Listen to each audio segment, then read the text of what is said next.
Cornelius Vanderbilt has been described as an illiterate brute with a short temper, who was hated or feared by most people he met. And yet, he's also one of the wealthiest men in history, an incredibly shrewd and cunning business magnate who was once the richest man in the world. In fact, when he died, he reportedly had more money than was held in the entire US Treasury at the time. You see, before there was Rockefeller or Henry Ford, there was Cornelius Vanderbilt, who's been dubbed the original robber baron, the term for successful industrialists who amassed giant fortunes through extremely ruthless business practices. But it's hard to deny that Cornelius is one of the greatest rags to riches stories there ever was. Cornelius's ancestors had originally come to America as servants, so Cornelius's rise from nothing to unimaginable wealth and power is truly fascinating. Let's now travel back in time to the early 1800s and see where it all began.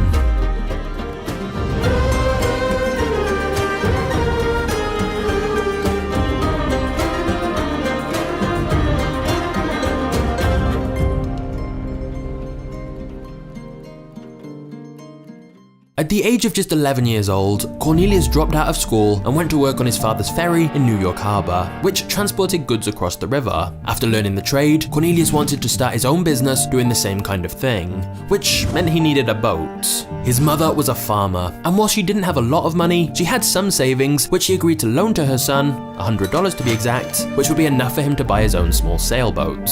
There was one caveat though. In order for Cornelius to get the loan from his mum, he had to clear an extremely rocky field so that she could farm it.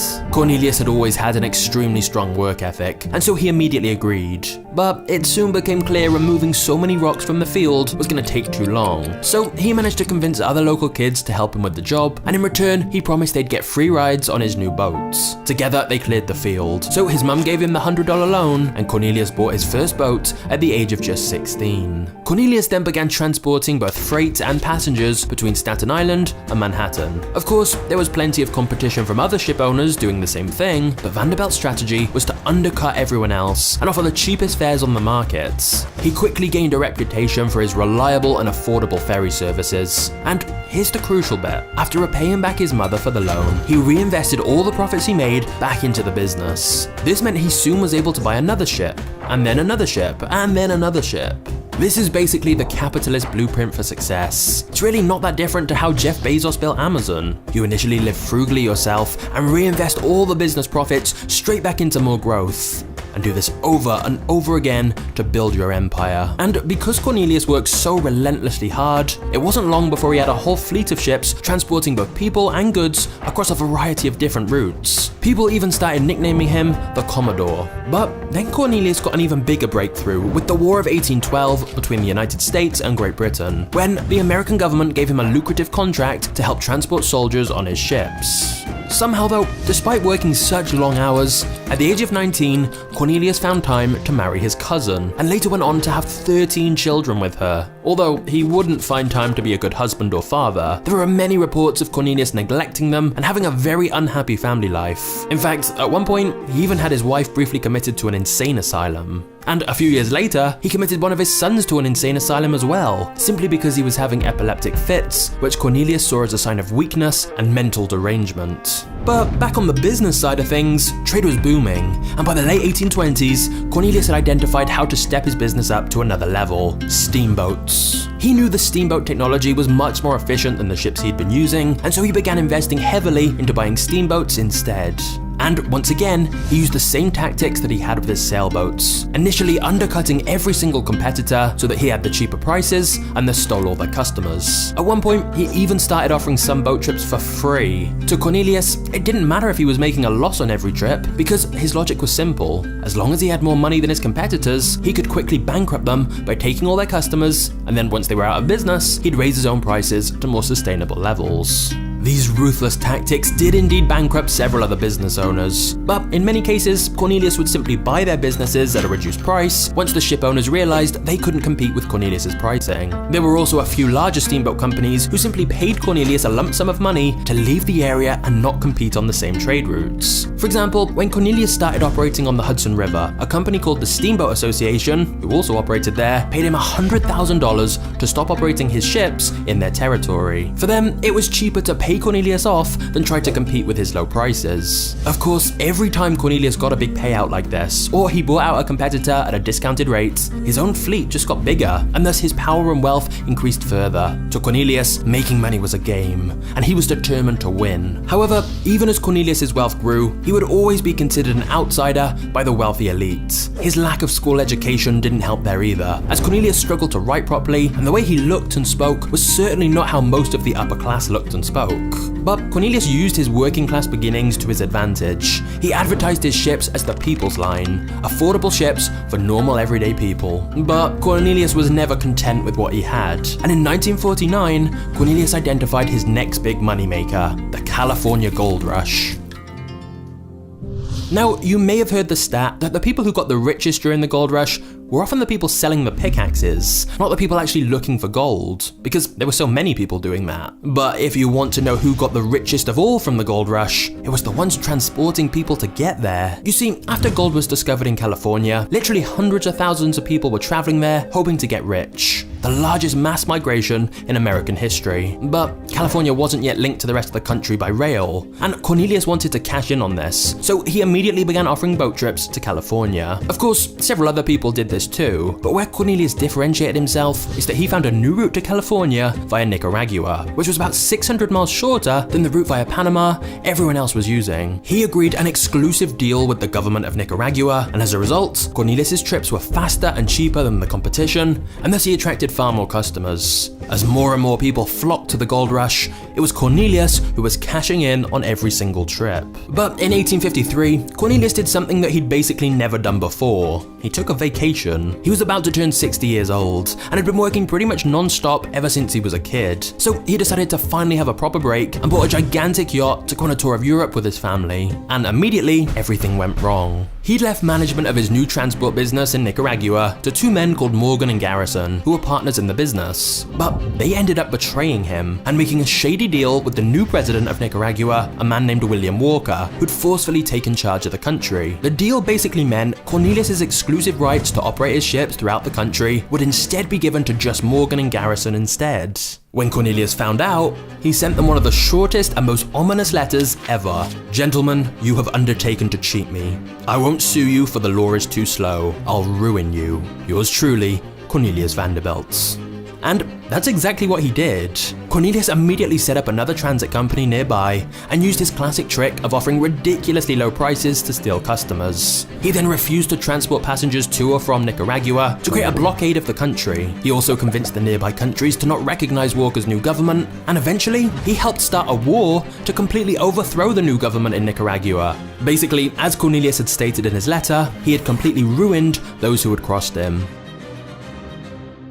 But before we get to the next part of the story, I want to tell you about our video sponsor, ShipStation. If you run an e-commerce business, you know the strain that inflation can have on your bottom line. Luckily, ShipStation is here to help save you money. ShipStation gives online sellers of all sizes hugely discounted shipping rates that usually only giant Fortune 500 companies get. ShipStation works with over 300 platforms like Amazon, eBay, Etsy, and more, and it can be used for shipping items anywhere in the world. Plus, not only does ShipStation save you money on shipping, it also helps you automate processes like fulfillment and tracking, so you can save time managing orders. So basically, if you sell items online, ShipStation can save you money and make your life easier. And it gets even better. If you sign up with the link in the description below, you'll get a free 60-day trial of ShipStation. That's 2 whole months of discounted shipping, so it's a no-brainer to sign up. Just go to shipstation.com/magnates or click the link below. ShipStation. Make ship happen. Now, by this point, Cornelius was nearly 60 years old, and when most people get to the age of 60, they're looking to retire and wind down for a more relaxed life. But not Cornelius. He was about to monopolize an entirely different industry. But before that, let's quickly go back to his personal life. Because in 1868, Cornelius' wife died, the one he briefly sent to an insane asylum. And then, just 1 year later, Cornelius married a different woman called Frank Armstrong Crawford. And yes, I double-checked that wasn't a mistake. His wife's name was indeed Frank. This was supposedly because Frank's parents had agreed to name their child after their best friend, and they'd obviously just assumed they were having a boy. But when they had a girl, they still stuck with the name Frank anyway, as agreed. So anyway, Cornelius married Frank, who was more than 40 years younger than him. And as if that wasn't weird enough, this woman called Frank, who was 40 years younger than Cornelius, was another one of his cousins. I'm not joking. Cornelius' first marriage was to his cousin Sophia, but with her dead, a year later he was now marrying another of his cousins called Frank. And look, I know marrying your cousin was more common back then, but still, the guy's been all over the world, yet both his wives were his cousins. So Cornelius' personal life was still as weird as ever, but business-wise, he was really just getting started. You see, Cornelius was always looking to the future, and just like he'd previously identified steamboats as the next revolutionary technology, now he was looking at railroads. He realized more and more shipments were happening not by boat, but by train. And so if he wanted to continue to dominate transportation, that's where he needed to focus. So Cornelius began selling off his fleet of ships and instead began investing in railroads. Now, until Cornelius got involved in the railroad business, there was a huge amount of different railway services that were independently owned. But Cornelius started connecting railroads between different regions and building an interconnected network. He wanted to consolidate all these different railways into one giant railroad empire. And by doing this, he began to build a monopoly in railroad transportation. Of course, as always, Cornelius reinvested most of the profits to buy even more railroads and expand even faster. Before long, he'd built the largest railroad in the world. Now, in his final years of life, Cornelius did start diverting some of his huge wealth towards philanthropy. For example, he established the Vanderbilt University for $1 million, which at the time was the largest charitable gift in American history. But around this time, Cornelius grew increasingly ill and became bedridden. Despite his weakened state, he was still his usual fiery, aggressive self. For example, when he saw members of the media outside his house to report on his illness, he had to be physically restrained after going outside to attack them. But after many months of fighting his illness, Cornelius died in 1877, aged 82. The New York Times announced his death, stating the immediate cause of his death was exhaustion, brought on by long suffering from a complication of chronic disorders. At the time of his death, his fortune was worth around $100 million, but adjusting for inflation, that today would have been around $200 billion. It's estimated that on paper, he had around 1/9 of all the American currency in circulation at the time. And yet, despite that, he lived a relatively modest life. He consistently plowed almost all his income and his time into the business. When he died, around 90% of his fortune went to his oldest and favorite son, and then he split the rest between his other many children, most of which he viewed as weak and undeserving.